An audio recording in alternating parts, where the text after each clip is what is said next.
We'll continue on with today's media availability with Bubba Wallace, driver of the number 43 U.S. Air Force Chevrolet for Richard Petty Motorsports. We'll open the floor up for questions. We will start here with Colton. Let's get a wireless mic here to Colton. Colton, raise your hand, buddy. Then we'll work our way around.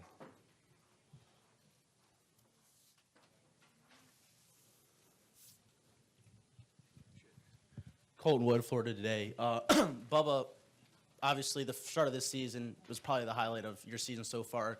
Finished third in the Can-Am duels and got some praise from Richard Petty. And then in the 500, you finished second. Obviously, it was emotional after the race. What's it like to come back to this track that has had, you know, some success here this season, and then like that's probably the highlight of the season? Yeah, it's good to be back here in Daytona. You know, when you're back in Daytona, when you can't breathe and sinuses are all acting up, so we're back. It's kind of the same way it started when I was here in Daytona, or here in February. But you know, looking back on that race, you know, it was pretty much a week and a half of great things to happen for us, and it's kind of the weeks you hope to happen now, and you don't really get that. There's usually some bad bump in the road that you hit, but I just kind of remember going through all the emotions of just trying to be cool, calm, and collective, and not getting over anxious about anything and letting everything come to me. And so I think that's kind of the same game plan we have for this weekend.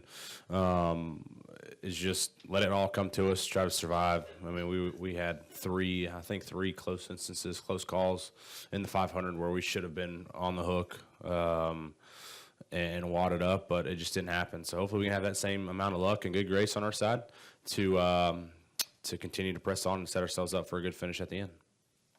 Go next to Jeff, then to Bob, and then to Matt. Jeff Gluck from jeffgluck.com, over by the wall over here. Oh, hey, guy. Hi. How has this season gone compared to what you thought it was going to be with your expectations coming in? Did you anticipate sort of the struggles that you guys have been having? Has this been disappointing? Where does it stack up?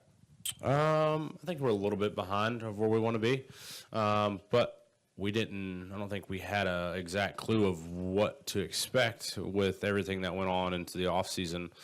Team change, manufacturer change, alliance, you know, everything that kind of goes in together for a satellite team. We were starting over, so it was like a rebranding of RPM, kind of just a rebuild mode for the whole team. So, you know, we knew we would have some bad weekends. Unfortunately, our bad weekends are 25th. I think before their bad weekends were kind of 20th. So we've kind of lost a little bit there, but it's cool to see, you know, every time I go in the shop of what we have to work with and what my guys are doing to push the envelope on every area that we can to maximize our efforts when we show up to the racetrack. And it's just a product you don't know what to expect when you go to the racetrack. It's the cars are kind of inconsistent, but you know, we'll go to, say, Texas and run top 15 all day, end up 7th or 8th, wherever we did. But then you kind of show up Chicago, and we had 23rd place locked down from the drop of the green flag to the end. So that was kind of unfortunate. No matter how hard we ran on restarts or how long the runs went, we were 23rd. And so it's just one of those weekends that you just don't know what to expect, and you feel like practice goes okay, but you know, if the speed in the car is there, and that's all you got, then that's all she's going to go.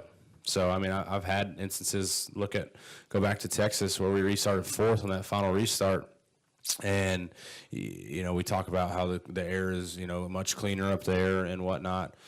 Our car could not hang on. It could not handle going as fast as the top dogs can. So there's a huge difference that the naked eye doesn't see, or the average fan that just kind of watches from behind the screen. They don't see that. They don't feel that. I mean, literally, you have a totally different race car, and if old girl can't handle it, then you're just going to drop like a rock. And luckily, it was only 4 or 5 laps of a run, and we fell back to 8th and was able to manage. But there's a lot that goes into to being a successful team, and obviously big budgets. You know, teams that can spend millions and millions of dollars are going to be the ones winning. So teams that can't, and we're spending thousands of dollars, there's a difference in millions and thousands. So. But I'm proud of the efforts that we continue to show and improve each and every weekend. We're just, you know, kind of rewriting history and rewriting the books one race at a time. Bob? Bob Hockers, ESPN, and ISC executive today, when talking about the softness of attendance, said that there's a little bit of an issue with star power in the sport, and hopefully the stable of young drivers coming along will win and be able to build their brands. I'm curious if you feel a responsibility to try to win for the sake of the sport. A little bit. There's a lot of boring stuff that we still have that has been the same thing at ISC tracks that we could update to get more fans out. So it kind of goes hand in hand from us behind the wheel to people that are here, hosting us. So it's a group effort. Like Blaney said, and Austin said, there's only 6 different winners. So and there's a lot of guys that are not young that have the gray hair that haven't won yet. So it's not all on us. Yeah, NASCAR is promoting a young generation, the youth movement, and all that stuff. But I think it's hard for new fans to come in and look at that because of I'm trying to word this right. I feel like the world and the world we live in today is so competitive. So you look at me, say I'm looking at myself from a fan's point of view. This guy's 22nd in the points, hasn't won anything, finished second Daytona 500, is getting promoted the hell out of, and hasn't done anything. And that's all you see. That's what you get. It's like a bandwagon or a sports fan. What they don't realize is what goes into it. I guess they think we're all going 200 mile an hour, which is true. My car handles way worse than Harvick or Kyle's car at 200 mile an hour, and we're holding on to it. So, there's the differences in what the sport needs to illustrate to the fans better of the budgets that make all this stuff happen and make you a winner. Just because we look the same, the cars look the same, they go through tech and everything, they're damn sure not the same. My car is not the same as any other 18 or 4 car. It'd be interesting to see, let's swap seats. We can swap seats and see how that goes. They might be a couple positions better, but I'm pretty sure all the young guys would love to have their rides and dominate the races. But, we have to work up to it. Those guys have been in the sport for, I don't know, 15, 20 years. And so, hell, I got 14 more years of going until I can get to that point. So I'm set, huh? If it's that trend.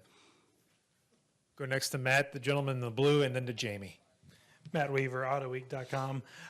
Obviously, you were in a good position to win here back in February. Should you find yourself in that position again, especially considering where you are in the points, do you expect there to be a more aggressive race between you and your contemporaries? I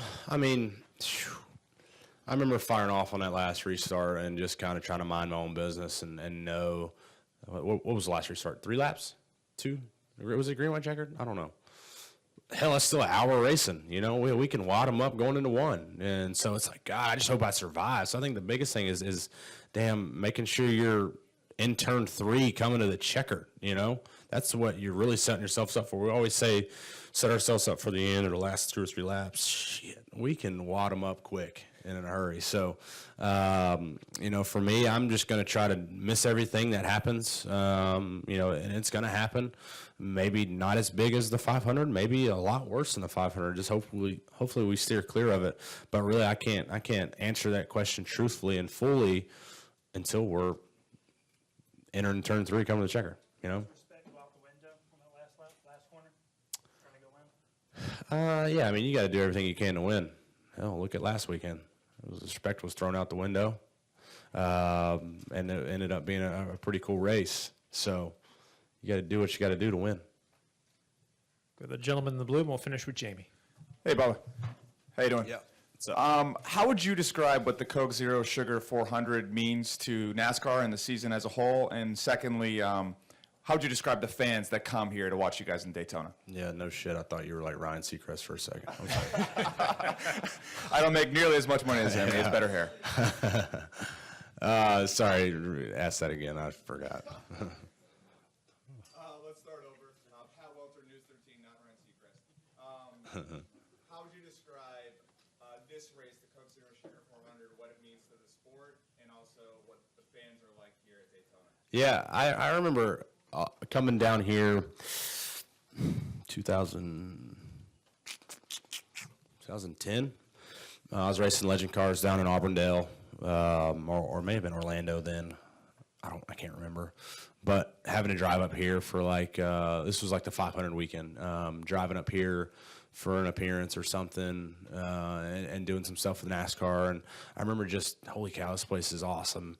And just driving into it and seeing, and feeling the atmosphere that surrounds Daytona. And I think they do a really good job. And obviously, fast forward 8 years later and seeing how it's changed so much with all the activation going on outside and even across the street, new buildings and restaurants being opened up. So just the atmosphere and the whole attitude about being here is just a fun, positive vibe I get.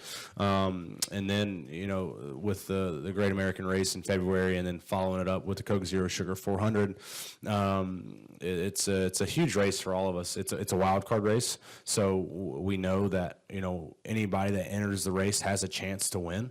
Like I said earlier, talking to Matt, if we can get to turn 3, coming to the checkered, then, hopefully we're inside the top 5, top 3, be able to make a move.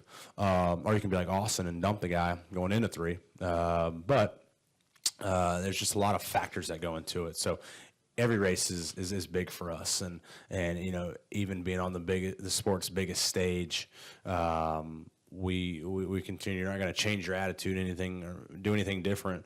We just we want to win all of them, especially being a Coca-Cola racing driver. This would be a big one to win. Jamie? Hopefully that gets me a choke point. Jamie Say, WKMG. Bubba, the last time you were up here, you showed real, genuine emotion after your finish at the Daytona 500. Mm-hmm.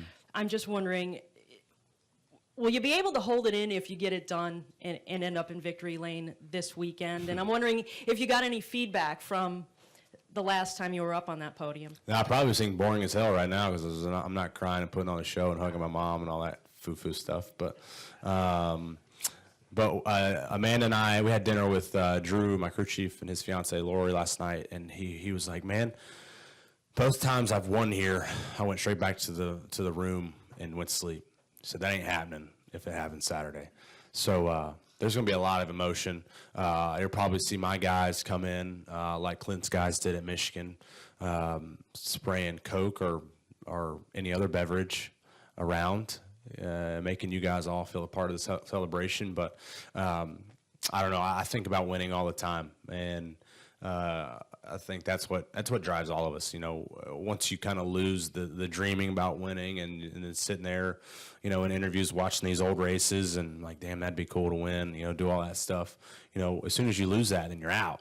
But for now, it's just still a dream to go out and win a NASCAR and win a Cup race. So there's no other greater opportunity than this weekend. So whatever emotions come after that, have your recorders and video cameras ready. I'll bring some Kleenex this time. Yeah, thanks. Good. Good luck this weekend. Thanks, guys.